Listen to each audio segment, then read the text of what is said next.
السلام علیکم ورحمۃ اللہ وبرکاتہ۔ بسم اللہ الرحمن الرحیم۔ الحمد للہ رب العالمین والصلاة والسلام علی سید المرسلین وعلی آلہ واصحابہ وازواجہ وذریاتہ واہل بیتہ اجمعین، اما بعد فأعوذ بالله من الشيطان الرجيم بسم الله الرحمن الرحيم وأنزلنا إليك الذكر لتبين للناس ما نزل إليهم ولعلهم يتفكرون۔ حضرات علماء کرام، مشائخ اعظام، میرے دینی اور اسلامی بھائیوں، عزیز طلبہ اور پیارے بچوں، یہ ہماری اور آپ کی سعادت مندی اور خوش بختی ہے کہ آج ہمارے اور آپ کے معبود نے ہمیں اور آپ کو ایک ایسی نورانی اور بابرکت اور مقدس مجلس میں شریک ہونے کی توفیق عطا فرمائی ہے، جسے قرآن مجید کی قرأت کے عنوان سے منعقد کیا گیا ہے۔ اللہ تعالی ہماری اور آپ کی اس حاضری کو اپنی بارگاہ میں اس عنوان سے قبول فرما لیں کہ اس پورے مجمع میں سے ایک ایک فرد کو مغفرت کی بھیک مل جائے۔ ہم سب مغفرت کی بھیکھاری ہیں، اللہ ہم سب کو مغفرت کی بھیک عطا کرے۔ میری گفتگو کا عنوان جو یہاں کے منتظمین نے متعین کیا، میری نظر اس پہ ابھی پڑی۔ آپ دعا فرمائیں کہ اللہ تعالیٰ مجھے حق بات کہنے کی توفیق عطا فرمائے۔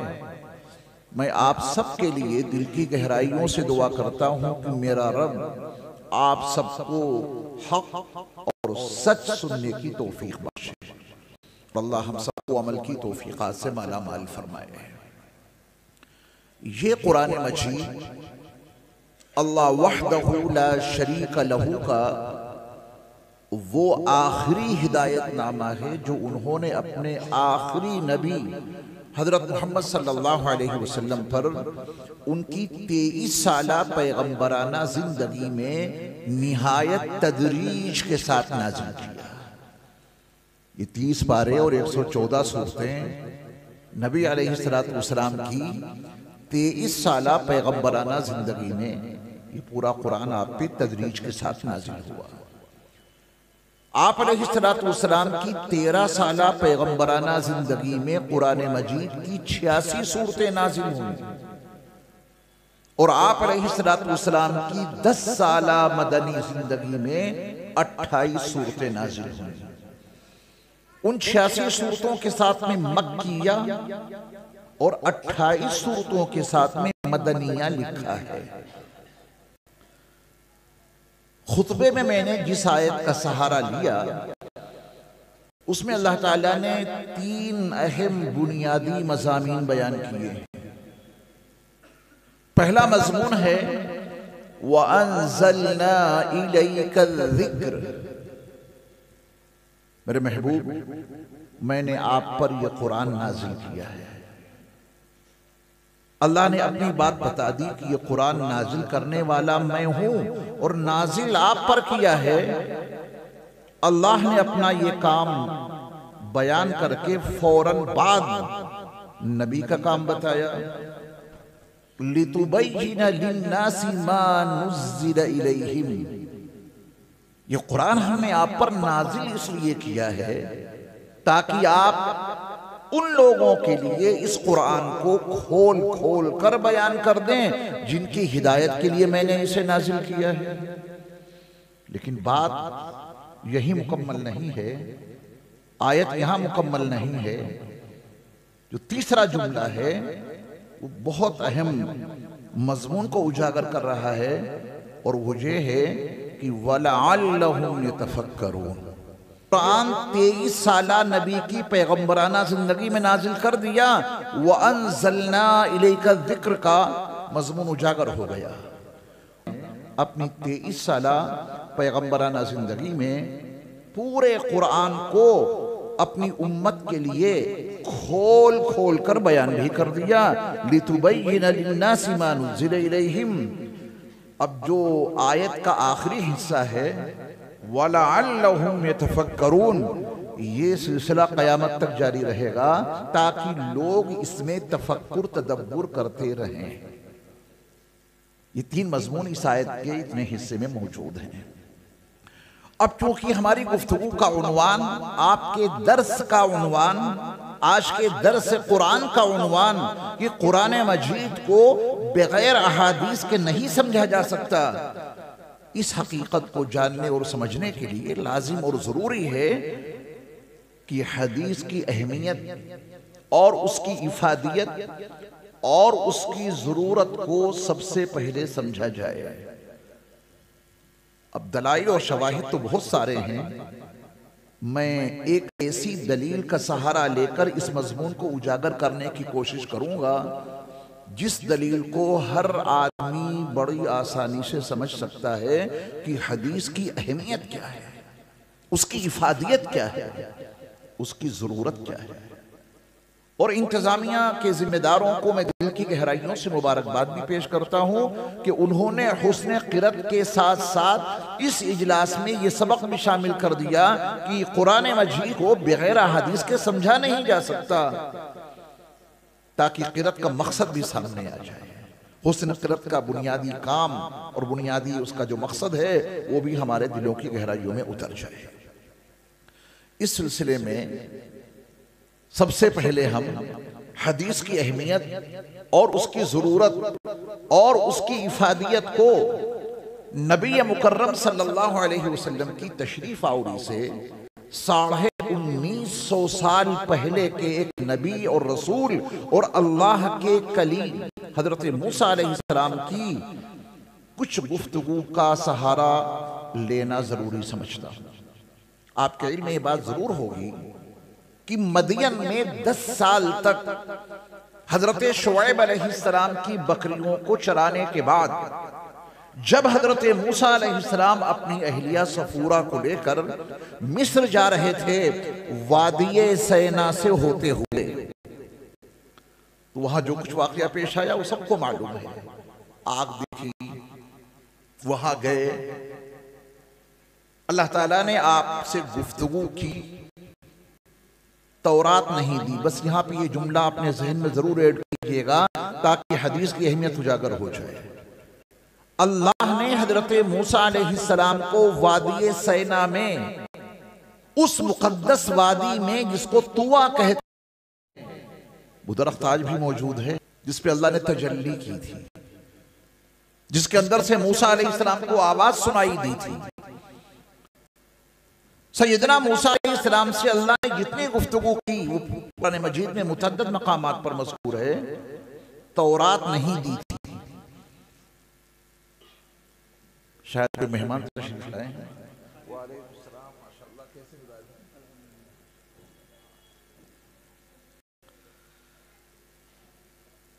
یہ بات اپنے ذہن میں محفوظ رکھیں گے کہ اللہ تعالیٰ نے حضرت موسیٰ علیہ السلام سے جب وادی سینا کی وادی مقدس طویٰ میں گفتگو کی اور آپ کو اللہ کے کلیم ہونے کا شرف حاصل ہوا، بہت ساری گفتگو ہے، ذمہ داریاں بھی ہیں، اذهب الى فرعون انه طغى، معجزات بھی عطا کیے گئے لیکن تورات نہیں دی گئی۔ اور یہی یہ بات اپنے ذہن میں محفوظ کر لیں کہ تورات تو موسیٰ علیہ السلام کو جب دی گئی جب آپ 6 لاکھ بنو بحر قلزم کو عبور کر لیا اور پھر وادی سینا میں آ گئے، اور تو جو وادی مقدس طویٰ ہے جہاں پر اللہ نے آپ سے گفتگو کی اور آپ سے کلام فرمایا کہ برابر میں کوہ طور ہے۔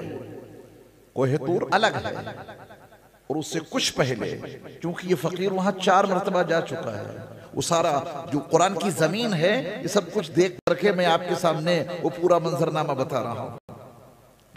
تو حضرت موسیٰ علیہ السلام جب پہلی گفتگو کے بعد ان ذمہ داریوں کے ساتھ رب اشرح لی صدری ویسر لی امری واحلل عقدۃ من لسانی یفقہوا قولی واجعل لی وزیرا من اہلی ہارون اخی، یہ ان کی دعائیں ہیں۔ اللہ نے ساری دعائیں قبول کی اور ان کو بھیجا مصر۔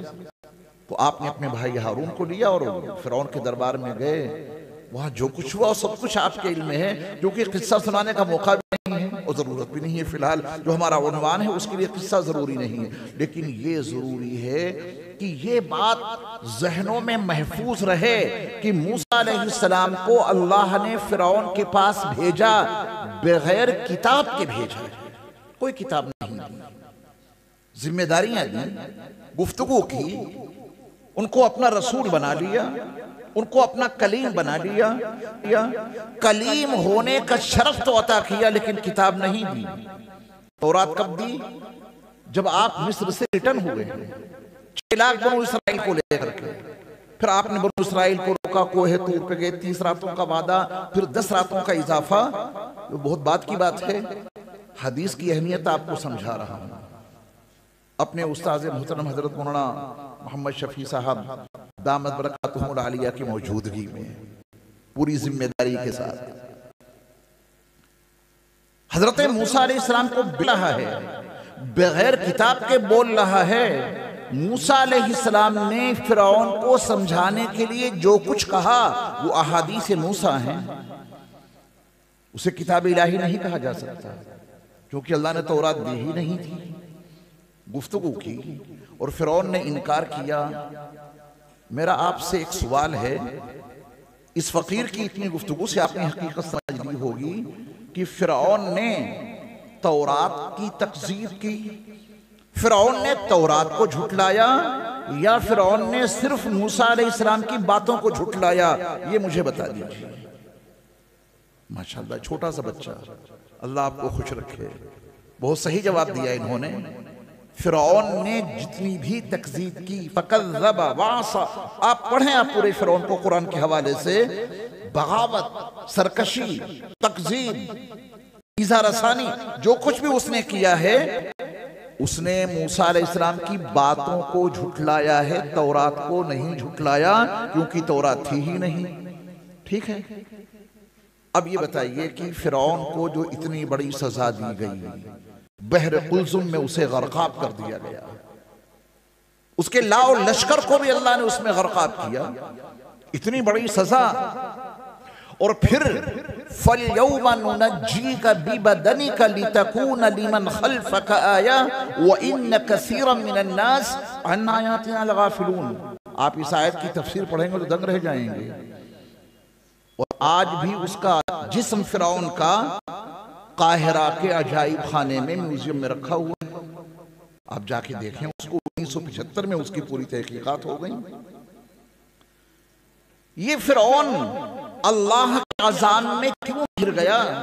کیا اس نے اللہ کی کتاب کو جھٹلایا تھا؟ النار یعرضون علیہا غدوا وعشیا، اتنی سخت سزا۔ جرم کیا تھا اس کا؟ اللہ کی کتاب کے جھٹلانے کا یا حدیث کے جھٹلانے کا؟ یہ ہے اہمیت حدیث کی، یہ ہے ضرورت حدیث کی، یہ ہے افادیت حدیث کی۔ حدیث کے جھٹلانے والا، حدیث کا جھٹلانے والا اللہ کے عذاب کا صرف مستحق ہی نہیں ٹھہرا بلکہ میرے رب نے اس کو اس دنیا میں وہ سزا دی کہ فَالْيَوْمَ نُنَجِّيكَ بِبَدَنِكَ لِتَكُونَ لِمَنْ خَلْفَكَ آیَةً۔ اگر میں اس آیت کی تفسیر عصر حاضر کی تحقیقات کے مطابق کروں تو بہت ٹائم لگے گا، لیکن اتنی بات یاد رکھیے گا کہ اللہ نے فرعون کے جسم کو محفوظ اس لیے کر دیا کہ بعد والے اسے دیکھیں اور عبرت حاصل کریں۔ ان نشانیوں میں سے ایک فقیر عرض کرتا ہے، بہت ساری نشانیاں ہیں اس کے اس وجود میں، ایک نشانی یہ ایڈ کر دیجئے کہ اللہ نے اس کے وجود کو بعد والے انسانوں کے لیے نشانی بنا دیا کہ اس کو دیکھتے رہنا اور یہ بھی یاد بھی کرتے رہنا کہ حدیث کے انکار کرنے والوں کا حشر کیا ہوتا ہے۔ ٹھیک ہے نا؟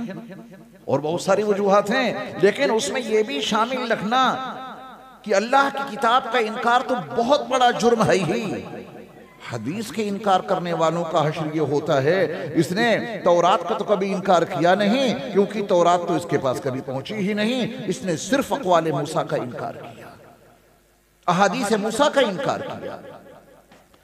اب آپ غور کریں کہ وہ موسیٰ علیہ السلام جنہوں نے میرے مصطفیٰ کی امت میں داخل ہونے کی دعا اور تمنا کی ہو، جب اس کلیم کی حدیثوں کے انکار کرنے والوں کا اللہ نے یہ حشر کیا ہے، تو وہ رسول جن کے صدقے میں رسولوں کو رسالت ملی اور جن کے طفیل نبیوں کو نبوت ملی، جن کا مقام و مرتبہ یہ تھا کہ قبضہ تیری پرچھائی کا، بینائی پر ادراک پر، پیروں کی جنبش خاک پر اور آہٹیں افلاک پر، گردے سفر تاروں کی زو، مرکب براقے تیز رو، سائیں جبریل امین یا رحمت للعالمین۔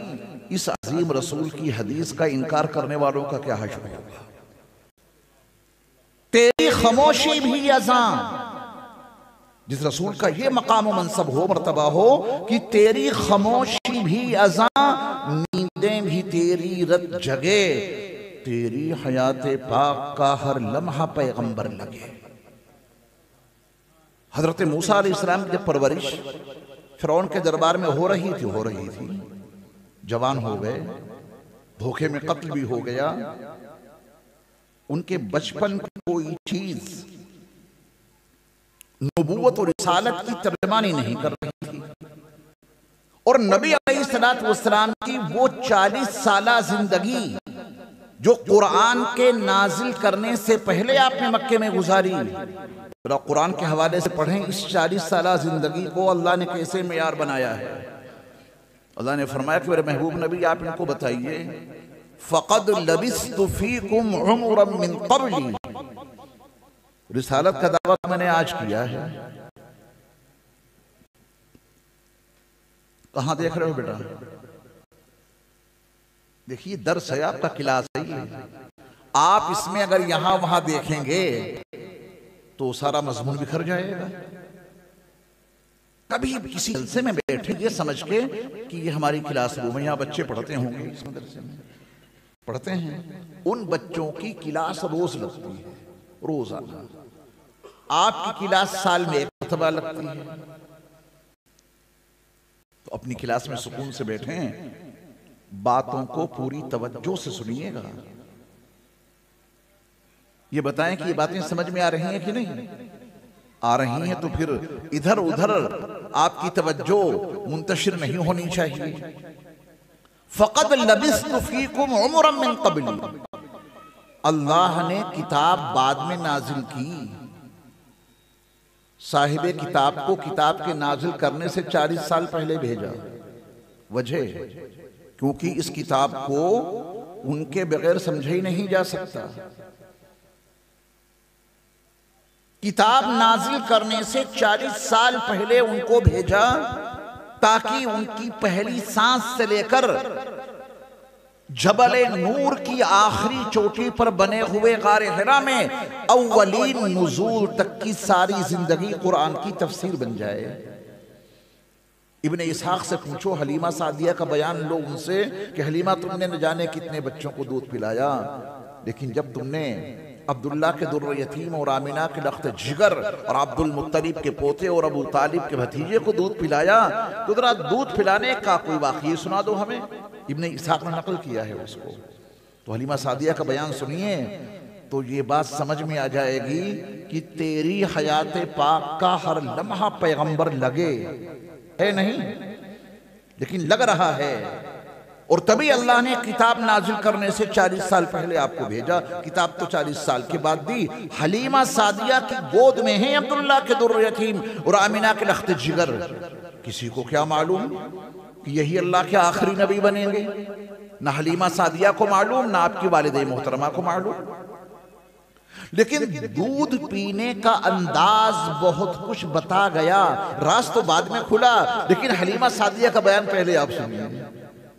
حلیمہ سعدیہ کا بیان یہ ہے کہ لاڈلے محمد نے کبھی میرے بائیں پستان سے دودھ نہیں پیا۔ اللہ اکبر۔ ہمیشہ پیا تو داہنے پستان سے پیا، بائیں پستان میں منہ نہیں لگایا۔ اس کی دو وجہیں آپ کے ذہن میں آ جانی چاہیے۔ یہ چھوٹا سا بچہ حلیمہ کی گود میں صرف داہنے پستان سے دودھ پی رہا ہے، اس کا مطلب یہ ہے کہ آئندہ ان کو اپنی زندگی میں ہر اچھا کام داہنی جانب سے شروع کرنا پسند ہوگا۔ بخاری پڑھیے، رسول اللہ صلی اللہ علیہ وسلم متعلق لکھا ہے صحیح بخاری میں کہ آپ ہر اچھے کام کو دائیں جانب سے شروع کرتے تھے، حتی التناول والترجل، یہاں تک پہلے داہنے پیر میں، اور جب آپ مانگ نکالتے تو پہلے دائیں طرف کے بالوں کو آپ سیدھا کرتے تھے۔ اللہ اکبر۔ نبی کی زلفوں کا تصور لائیے اپنے ذہن میں، کتنا حسین چہرہ، کتنی خوبصورت ہوں گی زلفیں، سیدھی مانگ۔ اور جب نبی علیہ السلام اپنے بالوں کو درست کر رہے ہیں تو دائیں جانب، ہر اچھے کام میں دائیں جانب۔ یہ تو نبوت کے بعد آپ نے اپنی امت کو سکھایا کہ ہر اچھے کام کو دائیں جانب مقدم رکھو، اس میں مسجد آؤ داہنا قدم اندر پہلے رکھو، ہر اچھے کام میں داہنے ہاتھ سے کھانا کھاؤ۔ یہ تو نبوت اور رسالت کے بعد آپ نے لوگوں کو سمجھایا ہے۔ جب آپ چھوٹے سے تھے حلیمہ کی گود میں تب آپ کا کیا عمل تھا؟ اللہ، اس چھوٹے سے بچے نے حلیمہ کی گود میں رہ کر کے دودھ پیا تو ہمیشہ داہنی جانب سے۔ یہ بہت کچھ سمجھا رہا ہے سمجھنے والوں کے لیے، یہ بہت کچھ بتا رہا ہے منظرنامہ سمجھنے والوں کے لیے۔ بات یہیں پہ ٹھہر نہیں سکتی، اگلی بات پہ جب آپ توجہ دیں گے تو ان دلوں کی گہرائیوں میں۔ کسی نے پانی مانگا ہے؟ بیٹھ جاؤ۔ آپ سب پڑھے لکھے لوگ ہیں، مجھے بتائیں کسی کالج میں، کسی یونیورسٹی میں پروفیسر صاحب لیکچر دے رہے ہیں، ہے نا؟ تو کیا اس لیکچر کے دوران یہ سب کچھ ہوتا ہے؟ پروفیسر صاحب اتنی تیاری کے ساتھ میں آتے ہیں لیکچر دینے کے لیے، ان کی محنت کو سلام، وہ لیکچر یوں ہی تیار نہیں ہوتا، بڑا وسیع مطالعہ کرنا پڑتا ہے تب جا کے ان کا ایک لیکچر تیار ہوتا ہے۔ میں آپ کو یقین سے بتاتا ہوں کہ پروفیسر صاحب جتنی محنت اپنے لیکچر کے لیے کرتے ہیں، ہو سکتا ہے ان سے زیادہ میں کر کے آیا ہوں۔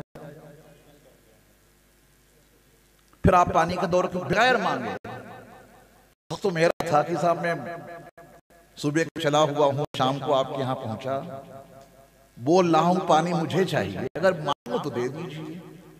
یہ سب ہمارے جلسوں کی بدعتیں ہیں جو ہم لوگوں نے ایجاد کر دی ہیں زبردستی۔ ان بدعتوں سے اپنے جلسوں کو پاک رکھو تو انشاءاللہ یہی جلسے ہمارے اور آپ کے دل کی دنیا کو بدل کے رکھ دیں گے۔ ہم شریک ہوتے ہیں جلسوں میں، بدلتے کیوں نہیں؟ کوئی تبدیلی رونما نہیں دکھائی دیتی ہے، جیسے آئے ویسے چلے گئے، بدلیں کیسے ان حرکتوں کے ساتھ میں۔ پانی ضرور پلانا جب کوئی مانگے، اور انشاءاللہ کوئی نہیں مانگے گا کیونکہ ان کی روحانی پیاس قرآن و حدیث کے ذکر سے پوری ہو رہی ہے نا؟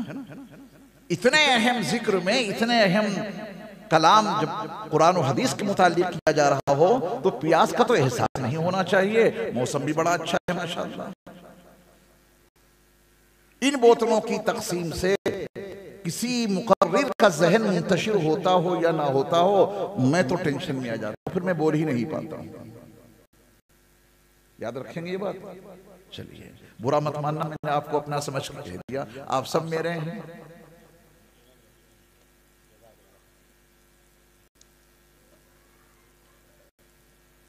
میں ایسے یہ کر رہا تھا کہ صرف بات یہاں رک نہیں رہی ہے کہ یہ بچہ وہ ہے جو آئندہ چل کر ہر اچھے کام میں داہنی جانب مقدم رکھے گا۔ اس میں ایک راز یہ بھی پوشیدہ ہے کہ آپ نے بائیں پستان کا دودھ اپنے بھائی کے لیے ہمیشہ چھوڑا، یہ اس بات کی علامت تھی کہ یہ بچہ مستقبل قریب میں عدل و انصاف کا علم بردار بن کے ظاہر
ہماری ذمہ داری نہیں. ثم ان علینا بیانا، الفاظ کے جامع میں میری مرادیں کیا کیا چھپی ہیں ان مرادوں کو سمجھا دینا بھی میری ذمہ داری ہے. الفاظ قرآن آپ پر نازل کروں گا، آپ ان کی تلاوت کر دینا، الفاظ کے جامع میں چھپی ہوئی مرادیں میں آپ کے دل پہ ڈال دوں گا، وہ آپ بعد میں بیان کر دینا. باتیں سمجھ میں آئیں؟ وہ سبحان اللہ کہنے پہ دلچسپی لگتی ہے، تبھی مارے ڈر کے آپ کی زبان سے سبحان اللہ نہیں نکل رہا، ادھر آپ کی زبان سے سبحان اللہ نکلا اور ادھر آپ کے معبود نے آپ کے لیے جنت میں درخت لگا دیا. قرآن سنتے جاؤ اور سبحان اللہ کہتے جاؤ، دونوں فائدے ہوتے رہیں گے انشاءاللہ. اب دیکھیں اقیم الصلاۃ، اللہ نے اتنا آرڈر دیا، اولئک علی ھدی من ربہم واولئک ھم المفلحون.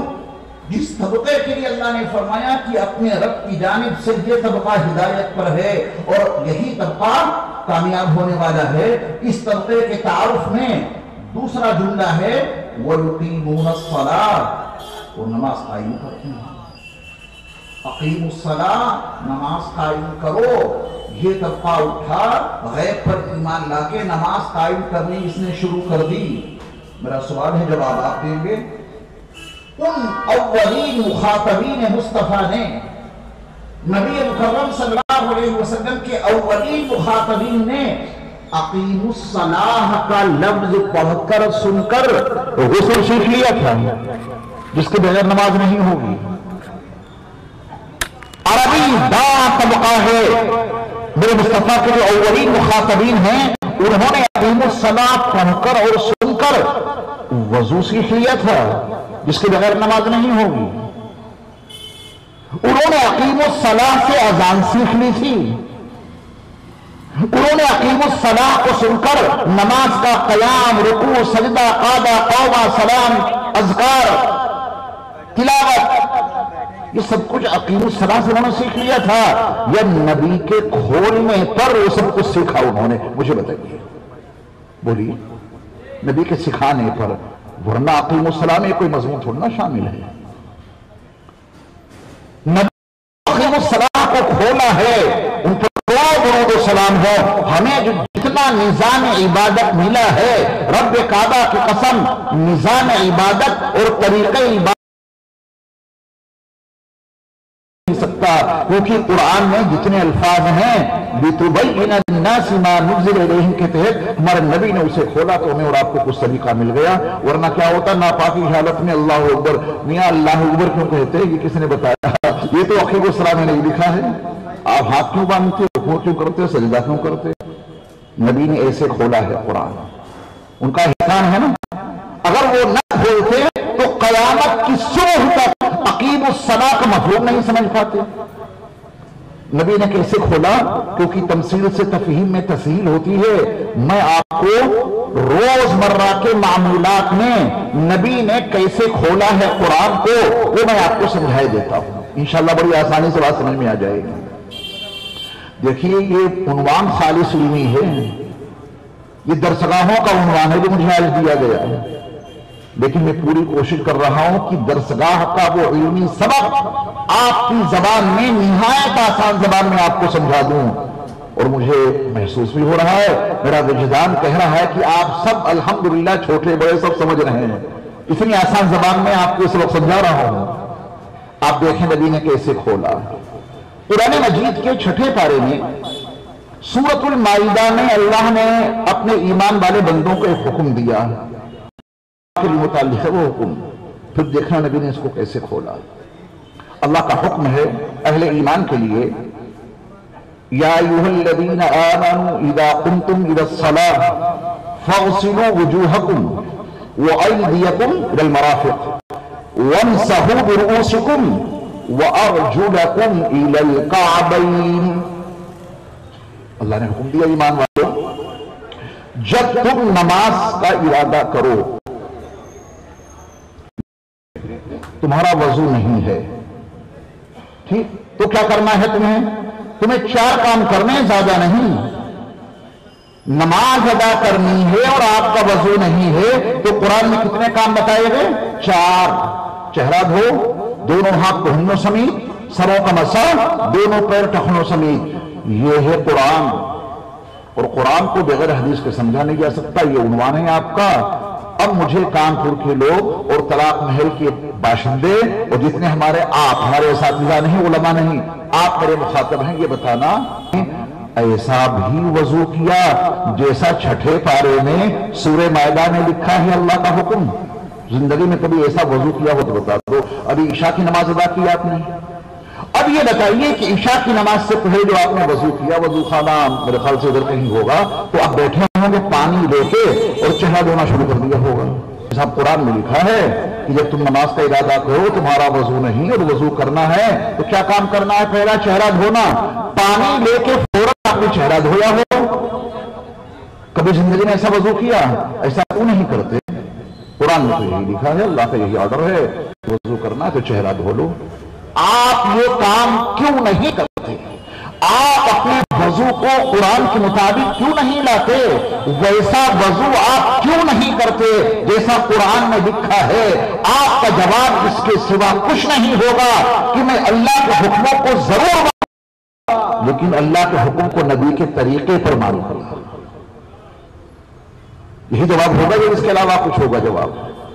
بھئی اللہ کا حکم ضرور مانیں گے، تمہارے خالق ہیں، مالک ہیں، رزاق ہیں. حکم تو انہی کا چلے گا. ان الحکم الا للہ. حکم تو انہی کا چلے گا، لیکن طریقہ نبی کا چلے گا. طریقہ کس کا چلے گا؟ طریقے کی عظمت ذرا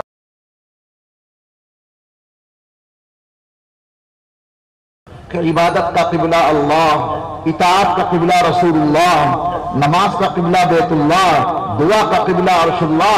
اس سبق میں جو دوسرا جملہ ہے اطاعت کا قبلہ رسول اللہ، طریقہ نبی کا چلے گا، یہ بات میں نہیں کہہ رہا. اطاعت کا قبلہ میرے نبی کیوں ہیں؟ قرآن میں لکھا ہے من یطع الرسول فقد اطاع اللہ. بس ان کے طریقے پہ چل لو، اللہ کی اطاعت ہو جائے. یہ طواف کے 7 چکر اللہ نے لگا کے دکھائے، صفا مروہ کی صحیح اللہ نے کر کے دکھائی، یہ قیام رکوع سجود اللہ نے کر کے دکھائے، کھانا کھانے کا طریقہ سلیقہ اللہ نے آپ کو کر کے دکھایا. آرڈر ان کا چلے گا، حکم ہوگا، لیکن ان کا حکم ہمیں پورا کرنا ہے نبی کے طریقے پر، کیونکہ قرآن میں یہ لکھا ہے وَأَنزَلْنَا إِلَيْكَ الذِّكْرَ لِتُبَيِّنَ لِلنَّاسِ مَا نُزِّلَ إِلَيْهِمْ. بات واضح ہوئی؟ تو قرآن میں لکھا ہے کہ چہرہ دھو کر وضو کا عمل شروع ہے. چہرہ دھو کر کبھی کیا آپ نے ایسا وضو؟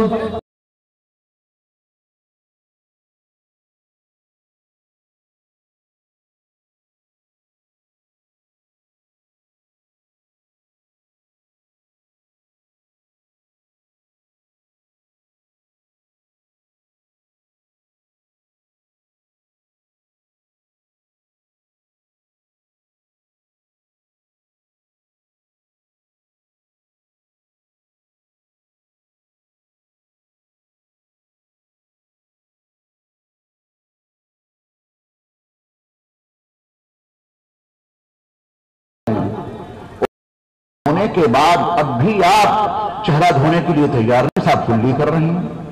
مغمغہ یہ کہیں لکھا ہے قرآن میں کہ صاحب وضو کا آپ بتا دیجئے. اس کے بعد آپ استنشاق پانی لے کے ناک میں پانی چڑھا رہے ہیں. کیا عمل ہے آپ کا؟ کیوں کر رہے ہیں یہ؟ کیونکہ آپ کی سمجھ میں حقیقت آ چکی ہے.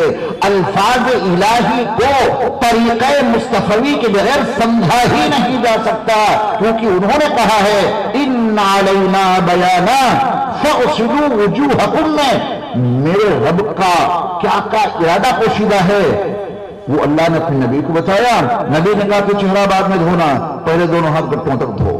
نبی نے کہا کہ چہرہ بعد میں دھونا، میں اسے کھول رہا ہوں. فاغسلوا وجوہکم کو میرے مصطفیٰ نے کھولا. لتبین للناس ما نزل الیہم کی ذمہ داری آپ کے سب تھی. کہا کہ کلی کرو، ناک میں پانی چڑھاؤ. نبی نے ایسے کھولا ہے فاغسلوا وجوہکم کو. اب آپ کے ذہن میں ایک سوال آنا چاہیے، اگر نہیں آیا تو میں اس کا تذکرہ کیے دیتا ہوں کہ اللہ نے حکم دیا چہرہ دھو کر اپنے وضو کا عمل شروع کرو. پہلا عمل یہ ہے، اور آپ نبی کی سنت کے مطابق یہ 3 کام کر رہے ہیں. نبی نے وضو کو کھولا، نبی نے فَغْسِلُوا وُجُوهَكُمْ کو لِتُبَيِّنَ لِلنَّاسِ مَا نُزِّلَ إِلَيْهِمْ کی ذمہ داری کی بنیاد پر جب آپ نے اسے کھولا تو کیسے؟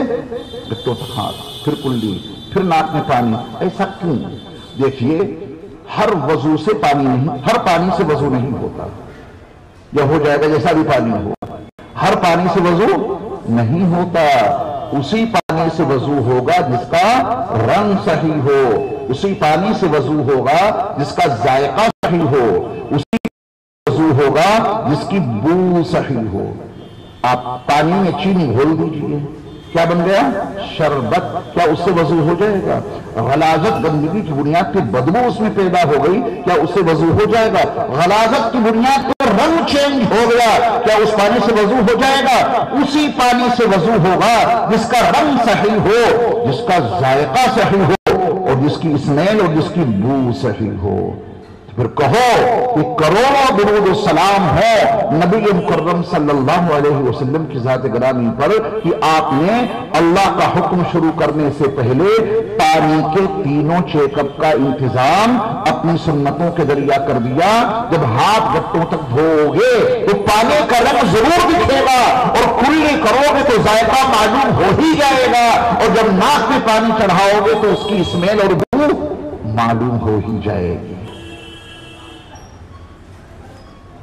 پانی چیک ہو گیا. بڑے سمجھدار ہوتے ہیں وہ ڈاکٹر جو علاج شروع کرنے سے پہلے چیک اپ لکھتے ہیں، رپورٹ دیکھنے کے بعد علاج شروع کرتے ہیں.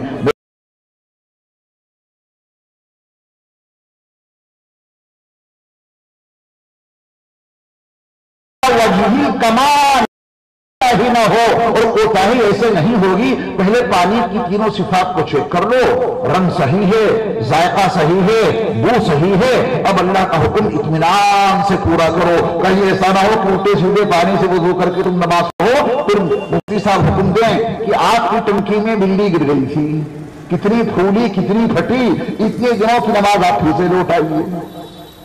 مسائل پوچھنے پڑتے ہیں نا. نبی علیہ السلام نے ایسے کھولا ہے قرآن کو تو ایک ذہن بنائیے کہ نبی علیہ السلام کی تعلیمات کے بغیر اور آپ علیہ السلام کی احادیث مبارکہ کے بغیر قرآن کو سمجھا ہی نہیں جا سکتا. وَآتُوا الزَّکَاۃَ مطلب ایک ذہن بنا دیا میں نے آپ کا. اب آپ اس پر ہر چیز فٹ کر سکتے ہیں. اللہ کا ہر حکم آپ اس کے تناظر میں دیکھ سکتے ہیں. اب ایک راز کی بات سنیے، بہت توجہ سے سنیے گا کہ اللہ نے اپنے نبی سے کہا لِتُبَيِّنَ لِلنَّاسِ مَا نُزِّلَ إِلَيْهِمْ. تو کیا نبی علیہ السلام نے ہر آیت کو کھولا ہے؟ بہت اہم بات اور بہت اہم نقطہ بتانے جا رہا ہوں. اس کو پوری توجہ سے سنیں گے تو حدیث کی اہمیت اور اس کی افادیت اور وَلَعَلَّهُمْ يَتَفَكَّرُونَ کا مضمون بھی آپ کی سمجھ میں آ جائے گا. کم سے کم آج کے درس میں یہی آیت سمجھ کے اٹھیے وَأَنزَلْنَا إِلَيْكَ الذِّكْرَ لِتُبَيِّنَ لِلنَّاسِ مَا نُزِّلَ إِلَيْهِمْ. آخری جملہ کیا ہے؟ وَلَعَلَّهُمْ يَتَفَكَّرُونَ. اب اس پہ دھیان دیں گے تو آپ کو پتا چلے گا کہ اگر نبی علیہ السلام ہر آیت کو کھول دیتے تو لعلہم یتفکرون کا دروازہ ہی بند ہو جاتا.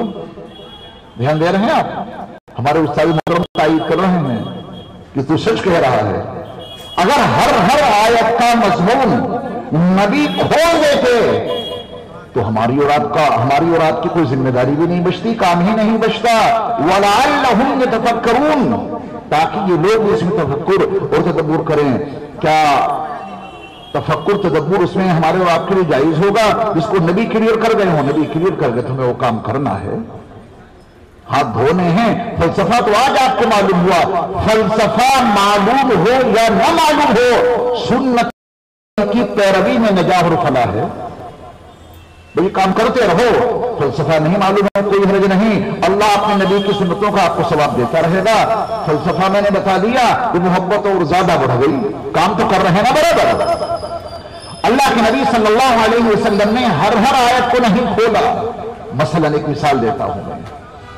قرآن مجید کے 26ویں پارے میں ایک سورت ہے، سورہ قاف.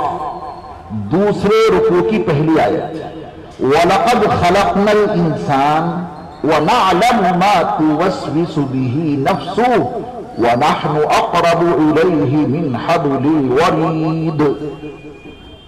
اب آپ تمام کہہ رہا ہوں احادیث کے تمام ذخیروں کو چھان لیجئے، بخاری، مسلم، ترمذی، نسائی، ابن ماجہ، ابو داؤد، مسند الامام احمد بن حنبل، حدیث کی جتنی کتابیں ہیں سب چھان ماریے۔ میں نے بہت تحقیق کی ہے اس آیت پر، نبی کی کوئی وضاحت حبل ورید سے متعلق نہیں ملے گی، نبی کی زبان مبارک سے کوئی جملہ احادیث مبارکہ کے ذخیرے میں حبل الورید کی وضاحت کے لیے نہیں ملے گا۔ کیا ہے حبل الورید؟ ترجمہ کرنے والوں نے سچا ترجمہ کیا، اچھا ترجمہ کیا، جو اس وقت کے مطابق ان کی سمجھ میں آیا، اس کا ترجمہ کر دیا شہرگ۔ ٹھیک ہے ترجمہ، ورنہ شہرگ کے لیے وطین استعمال ہوتا ہے۔ یہ عجیب چیز ہے حبل الورید، اور نبی سے اللہ نے بیان نہیں کروایا۔ اللہ اگر چاہتے تو بیان کروا دیتے، بیان اللہ کروا دیتے تو قیامت تک آنے والے قرآن کے عجائب سے کیسے واقف ہوتے؟ اور لا تنقضی عجائبہ، قرآن کے عجائب ایسے ہیں جو قیامت تک پورے نہیں ہوں گے، کوئی نہ کوئی عجوبہ ہر دور میں آپ دیکھتے رہیں گے قرآن کا۔ وقت نہیں، ورنہ یہ موضوع میرا بڑا دلچسپی کا موضوع ہے، قرآن کے عجائب۔ میں آپ کو کچھ بتاتا سناتا، لیکن اس کو آپ دیکھیں کہ اللہ نے اپنے نبی سے ایک ایک آیت اور ایک ایک حرف کی وضاحت نہیں کروائی، اتنی وضاحت تو کروا دی جو امت کی ہدایت کے لیے بہت ضروری تھی۔ قرآن مجید کے بہت سے مقامات ایسے ہیں نبی نے اس کے بارے میں ایک لفظ نہیں کہا۔ کیوں نہیں کہا؟ تاکہ وَلَعَلَّهُمْ يَتَفَكَّرُونَ کا عمل قیامت تک جاری رہنا چاہیے۔ ہماری اور آپ کی کیا مجال نبی کی وضاحت کے بعد اس میں کوئی تفکر کریں، کوئی تدبر کریں؟ تفکر تدبر کا دروازہ کب تک کھلا ہے؟ اس بارے میں نبی علیہ السلام کی زبان مبارک سے کوئی وضاحت نہیں ملی، اب اس میں غور و فکر کرو۔ فقہا نے اس تدبر کے نتیجے میں لاکھوں مسائل مستنبط کر کے امت کو دے دیے۔ اللہ اکبر۔ اکیلے امام اعظم ابو حنیفہ رحمہ اللہ نے قرآن مجید سے لاکھوں مسائل مستنبط کیے ہیں، اکیلے۔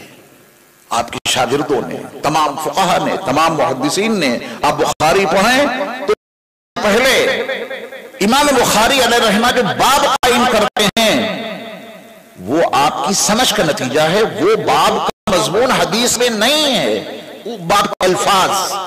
باب کیف کان بدء الى رسول اللہ صلی اللہ علیہ وسلم، یہ بخاری کا سب سے پہلا چیپٹر ہے، کتاب الایمان کا سب سے پہلا باب ہے۔ کیا یہ الفاظ ان 7 حدیثوں میں موجود ہیں جو اس پہلے باب کے تحت امام بخاری نے 7 حدیثیں ذکر کی؟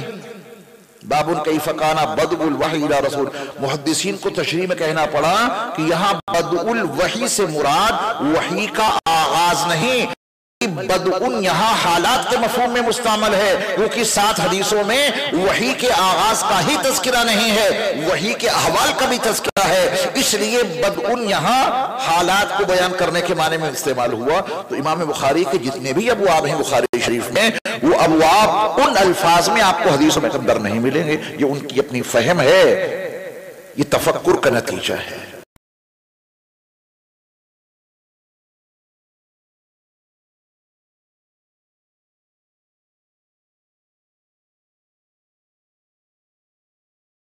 نے مسلم کا کوئی باب نہیں قائم کیا، امام نووی علیہ رحمہ نے ابواب قائم کیے ہیں، تو ابواب تدبر کا نتیجہ ہے۔ ہر آیت کا مفہوم، اس کا مضمون نبی علیہ السلام نے اپنی زبان سے کیوں نہیں بیان کیا؟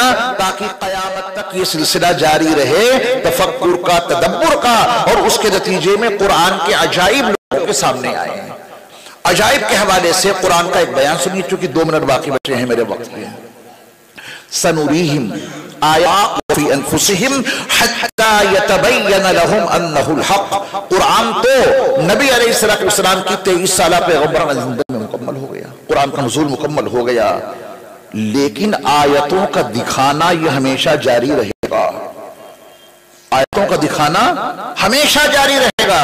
قرآن اللہ کی آیات قولیہ ہیں اور یہ ساری کائنات اللہ کی آیات فعلیہ ہیں۔ اللہ نے قرآن کو آیتوں کے عنوان سے متعارف کرایا، انہوں نے ساری کائنات کو بھی آیتوں سے متعارف کرایا۔ اس وقت رات ہے یا دن؟ بولی رات ہے۔ قرآن میں لکھا ہے کہ آیت ہے، آپ رات کہیے، اور اللہ کہہ رہے ہیں کہ تو آیت ہے۔ وَآیَةٌ لَهُمُ اللَّيْلِ، ہے نا؟ اللہ نے رات کو کیا بتا؟ آیت۔ زمین پہ بیٹھے ہو یا آسمان پہ؟ زمین پہ۔ کبھی سوچا کہ جس زمین پہ ہم بیٹھے ہیں، چل رہے ہیں، اور جس پہ آشیانے بناتے ہیں، یہ تو اللہ کی ایک آیت ہے۔ وَآیَةٌ لَهُمُ الْأَرْضُ الْمَيْتَةُ، یہ بھی تو آیتیں ہیں۔ شادی شدہ ہیں آپ، وَمِنْ آیَاتِهِ أَنْ خَلَقَ لَكُم مِّنْ أَنفُسِكُمْ أَزْوَاجًا، جو بیوی ملی ہے اللہ کی آیتوں میں سے ایک آیت ہے۔ کائنات کی ہر شے آیت ہے، اور آیت کا مطلب ہم صرف اتنا سمجھتے ہیں کہ قرآن کی آیتیں ایسی ہیں کہ ان جیسی کوئی آیت بنا کے نہیں لا سکتا۔ ذہن یہیں رک گیا۔ میں قسم کھا کے آپ کو بتاتا ہوں، میرے رب نے ساری کائنات میں جس چیز کو جیسے بنایا ہے اس جیسی چیز کوئی بنا نہیں سکتا۔ نہ قرآن کی آیتوں جیسی کوئی آیت بنا سکتا ہے، نہ کائنات کی چیزوں میں سے جو میرے رب کی بنائی ہوئی ہے ویسی کوئی چیز بنا سکتا ہے۔ پلاسٹک کا آپ خوبصورت سا آم بنا کے رکھ سکتے ہیں، خوبصورت سا آم، برابر میں میرے رب کا بنایا ہوا رکھا ہے، اور برابر میں ڈائی کا رنگ آپ دور سے دیکھ کے امتیاز نہیں کر سکتے کون اصلی ہے کون نقلی۔ آپ بتائیں میرے رب نے جیسا آم بنایا ہے ایسا میرے رب جیسا آم کوئی بنا سکتا ہے؟ پلاسٹک کی ڈائی تیار کر کے رنائی پتائی کر کے سب کچھ کر سکتے ہو، انہوں نے تو اس کو ایسے بنایا کہ جو گٹھلی لے کے آپ گئے تھے اور کھیت میں جو گٹھلی گاڑی پیک کر دیا زمین کو اور اپنے گھر آ گئے، پودا نکلا، درخت تیار ہو گیا، وہ گٹھلی ہے وہاں؟ جو گٹھلی آپ ڈال کے آئے تھے وہ ہے وہاں؟ نہیں ہے، وہ یہاں سے چلی گئی کہاں؟ اس کی شاخوں میں ہزاروں آم آئے، ہر آم میں وہ گٹھلی انہوں نے کیسے داخل کر دی؟ لاؤ دنیا میں کوئی ایسا کارخانہ؟ آم میٹھا ہوتا ہے، ذائقے دار ہوتا ہے، یہ سارا ذائقہ کدھر سے جاتا ہے؟ آپ کہیں گے نیچے سے۔ جب نیچے سے جاتا ہے تو کوئی شاخ کاٹو، اس میں کوئی تراشا لگاؤ، اور جو رس آگے جا رہا ہے وہ پہلے کاٹ کے نکال لو، ملے گا وہ رس آپ کو، اور جاتا نیچے سے ہے۔ جن شاخوں سے جن رگوں سے وہ پورے آم کا مٹیریل نیچے سے اوپر جا رہا ہے وہ پورے درخت میں آپ کو کہیں نہیں ملے گا۔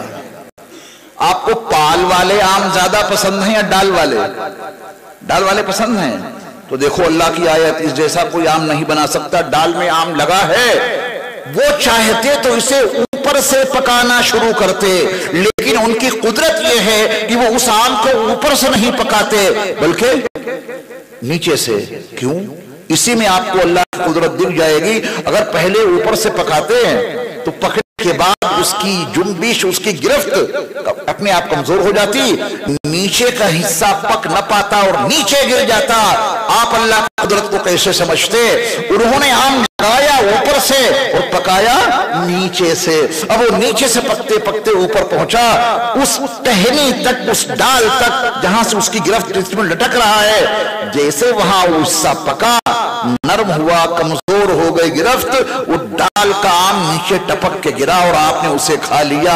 کھانا بعد میں، پہلے اس پہ غور کرو۔ فَلْيَنْظُرِ الْإِنسَانُ إِلَىٰ طَعَامِهِ، جو کچھ کھاتے پیتے ہو اس پہ غور کر لیا کرو۔ جب غور کرو گے تو کہو گے اگر قرآن کی ایک آیت کوئی نہیں بنا سکتا، رب کعبہ کی قسم میرے رب کی بنائی ہوئی چیز جیسی بھی کوئی چیز نہیں بنا سکتا۔ گندی جگہ، بدبودار، اور آپ نے حرکت یہ کی کہ ایک تشلا بھینس کا گوبر اور ڈال دیا اس میں مزید بدبودار بنانے کے لیے، اور آپ کے ہاتھ میں چھوٹی سی لکڑی ہے گلاب کی سوکھی ہوئی، آپ نے اس کو اس گوبر میں گاڑ دیا۔